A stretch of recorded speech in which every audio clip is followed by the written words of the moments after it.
During the special feature of Ask a CFO, there's no question and answer.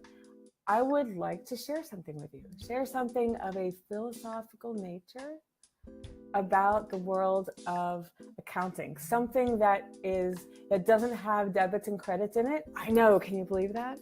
I'm stepping off the geek pedestal. Jamie, is it really you? I know, it's really me. And I'd like to share with you something that has the possibility of causing a shift in no matter what position you have in your organization, unless you're in the accounting department, in which case, hey brothers and sisters, the path to the leadership position that you have right now does not likely include an accounting degree. Sure, some CEOs used to be CFOs. Sure, some executive directors used to be CFOs and directors of finance. Few and far between, my friends, right? Few and far between. And if you're engaged, if you're leading an organization that's solving a difficult and painful problem that exists, you're committed to putting an end to an intolerable situation in the world. The path to where you are now probably didn't include an accounting degree, but you will not be held back by vagueness. You will not be held back by fuzziness, and you will not be held back by not knowing in the area of finance. Your inner voice reminds you from time to time, when you won't squash it, that your path to leadership didn't include an accounting degree. Your inner voice sometimes tells you that finances are complex, multifaceted. Anybody with me that finances are too often tangled? But even so, you would take on making sense of your finances yourself, but there are only so many hours in a day.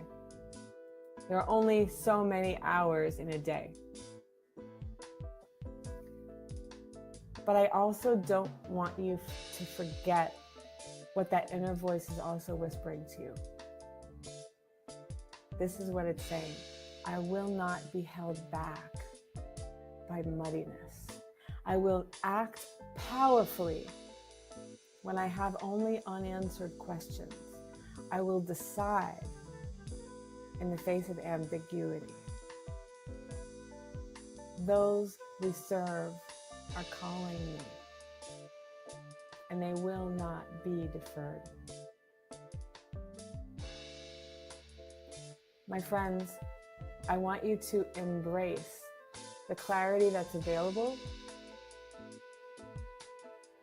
the workability that's possible, and the sustainability that's awaiting you in your organization. And it starts by forming a deeper relationship with your accounting department. I know relationship and accounting don't often appear in the same sentence, but you're with me because you didn't get to where you are today without forming relationships like that. Maybe with other members of your organization, maybe with other departments in the company. We'll talk about how to give accountants the warm fuzzies later. That's a topic for another show. But I want you to consider that. And I appreciate you listening. I appreciate you being open to taking on acknowledgement of how things are and acknowledgement of how things could be, with fully embracing financial clarity and addressing all that it takes to create financial clarity so you can make decisions based on data and not relying on instincts alone.